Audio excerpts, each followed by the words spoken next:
Week 12 is here. I can't believe there's only 3 more weeks of regular season fantasy football. It feels like the season's gone by really, really fast, and I hope you make our playoffs and all of our listeners make their playoffs. I'm a little concerned about my own playoff status, but we'll see.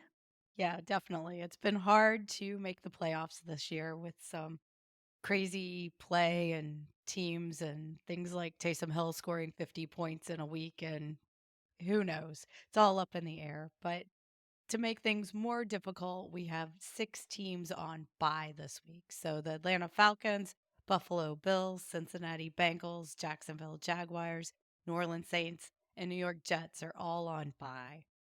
And then we had some pretty big injuries that happened too in week 11, We including did. Yeah. Our wide receivers continue to get injured. It's like the year of healthy running backs, and the wide receivers are just going out week after week. it seems to have made the zero running back strategy. I feel like there's something there about the strategy that you should have gone with. Yeah, definitely. That makes the zero running back strategy very difficult because we've had fewer to be able to pick up. We're used to being able to kind of go down that depth chart and pick up the next up running back, but instead it's kind of in the zero wide receiver strategy that maybe we should have gone with instead of the running back because we keep running down the wide receivers and their depth chart. So let's Yeah. go to the injuries we had this week. We'll start off with Lad McConkie for the Chargers. He had a shoulder injury. He left Sunday night's game. He left for a while. Then he returned for 2 more receptions for 55 yards in the final drive because they needed him. If it's an AC joint sprain, he could miss 2 to 3 weeks. We're waiting to see an update on the severity of that injury.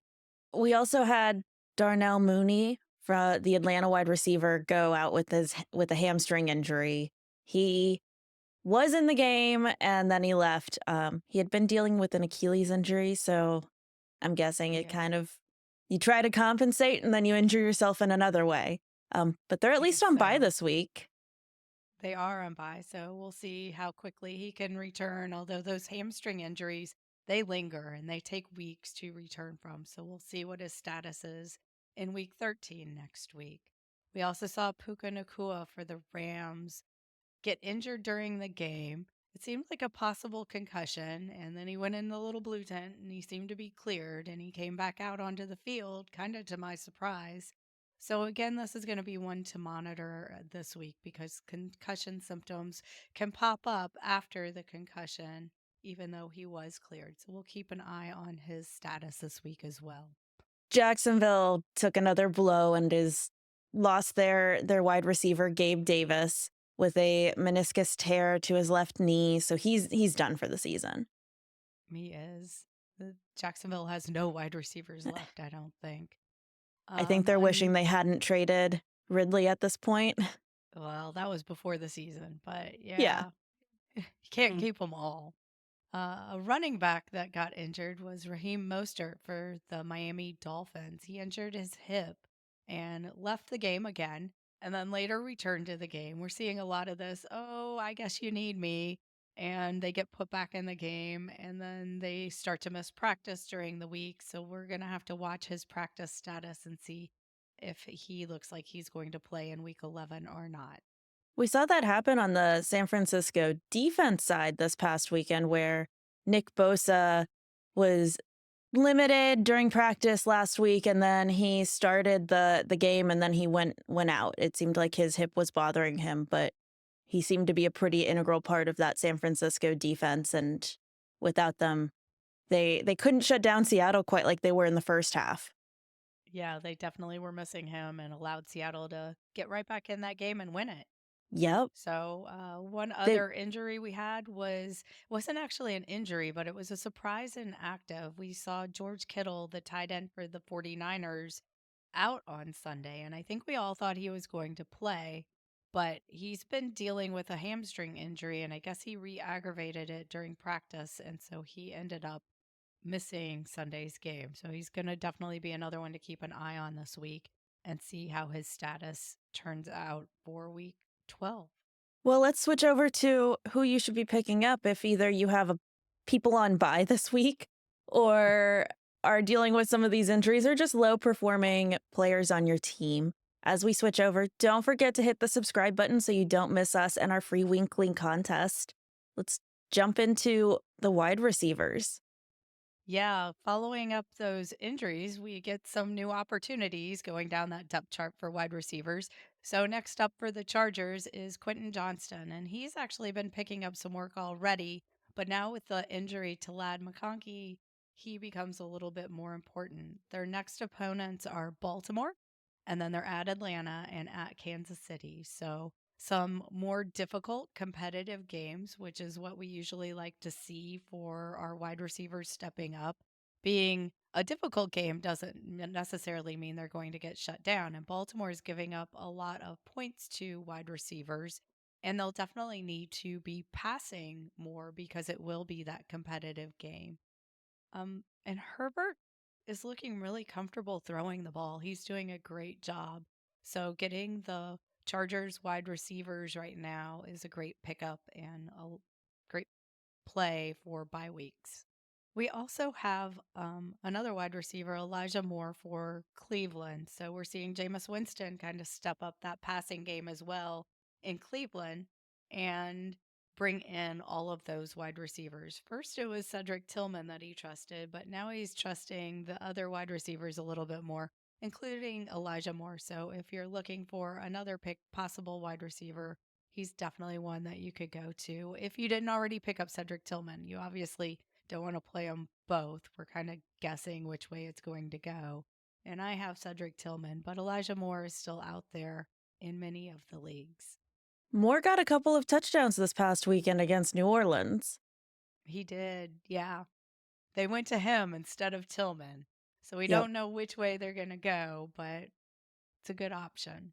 Well, let's chat running backs. I don't think too many people are having to pick up running backs, but in case you had Mostert, who do you Or you got to recommend? buy, or Or if you you got to got to buy? buy, then Ameer Abdullah for the Raiders is 99% available. Don't love his next matchup, which is the Denver Broncos. And then he's got Kansas City, and then he gets Tampa Bay. The only bright spot about this is he's kind of the next man up in Vegas with both Alexander Madison having an ankle injury, and Zamir White a quad missing time.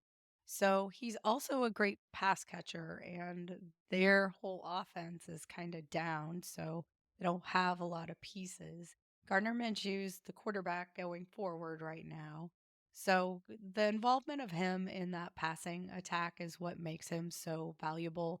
Plus, he is going to get a lot of the time with the injuries to the other two backs in Vegas. Definitely be careful with that Denver matchup, though, because we saw how Denver just shut down Atlanta this past weekend. We did. So, yeah, that's going to be a difficult matchup. But anytime that you've got a number one back, you got to take kind of a chance there.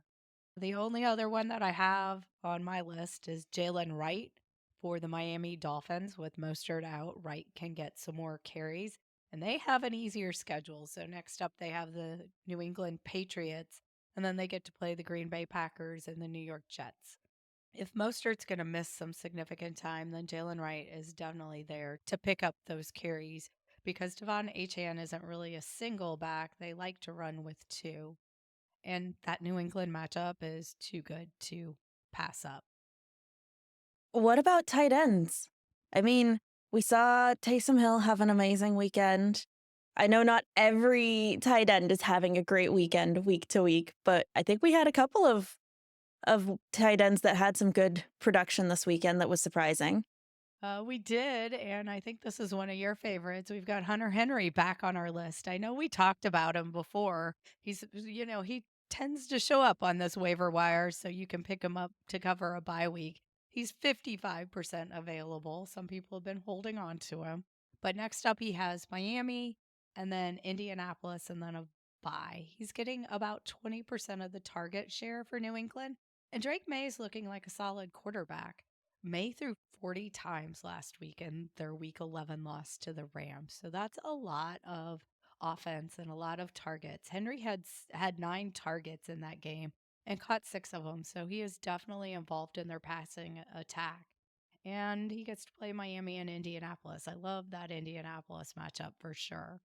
The only other tight end is Will Disley for the Chargers, and he's 77% available. Again, we already talked about the Chargers and Lad McConkie having that injury. Again, if he's out, we're looking to all the other parts of the Chargers offense, especially in their more competitive games coming up against Baltimore, Atlanta, and Kansas City.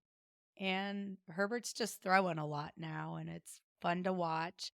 Disley's seeing 16% of the target share, and Baltimore's giving up passing yards. So this is a good matchup for Disley in week 12. In week 11, Disley had 80 yards and a touchdown, too. Even on Sunday night, Disley was really instrumental in moving that ball down the field. He was. He kept it alive for him for sure.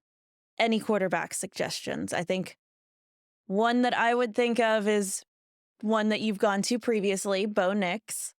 He had Bo a Nix is great game against Atlanta.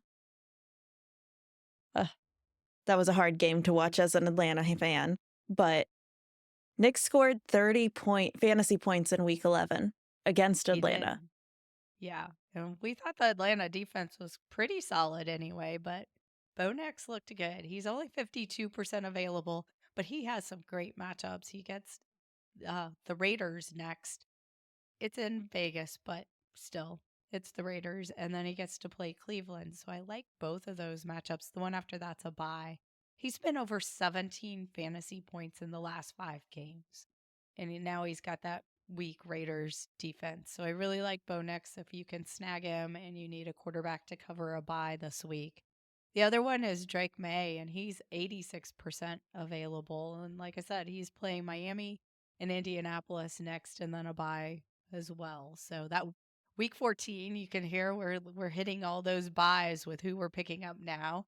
So start planning ahead for that week 14 because they're significant as well. We've got to make it through week 12 and week 14. I don't think anyone's on bye on week 13. So you got this week, and then everyone's around, and then a week where the other half are off. What about if my defense isn't doing it? Any suggestion based on how the rest of the season looks? Well, this one's hard. We're going to recommend Tampa Bay Buccaneers. They're 89% available. And next up, they get to play the New York Giants, and then they get to play the Carolina Panthers, and then they get to play the Raiders. So they have 3 awesome matchups coming up. So if you can get them, you have a defense for the next 3 weeks. They're coming off of their bye week and they're still in the race to win the NFC South. So they're looking to claw their way back in there. And the Giants, their next opponent, are switching quarterbacks. They benched Daniel Jones, but I mean, now they're going to play Danny DeVito. Is he really an improvement over Daniel Jones? I don't know. I definitely think the schedule makes it easy to want to go grab them, and I feel like their schedule is the opposite of what we noticed for the Steelers' schedule coming up, because the Steelers had their first divisional matchup this past weekend, which means that now their remaining games are pretty much all against their division. Yeah, they just have a crazy divisional schedule for their remaining games. And then after that, I think they play the Eagles and Kansas City Chiefs. So they're just going to bounce around in their division playing everyone, and then they have 2 other hard games. And then I think there's one more defense we could chat about. Yeah, so one more defense that's an option I feel is the Washington Commanders, 80% available. They get to play the struggling Dallas Cowboys, and then they get Tennessee. After that, they've got a bye. So the Commanders' defense has been improving all year. It's not, the defense that we started the year with. They're looking pretty solid, and they're trying to close in on winning that division, but they're battling the Eagles. So They're going to need to win these easy games for sure against Dallas and Tennessee. I mean, I remember just a couple weeks ago with the Commanders, we had thought that the Arizona Commanders game was going to be a lot more competitive than it ended up being, Yeah. partially because of this defense. Yeah. So they definitely have a chance to pick up an interception or a pick six against Cooper Rush or Will Levis. Well, I think that wraps us up for all of our waiver wire options, right? It does. Yeah. That's all we've got to recommend this week.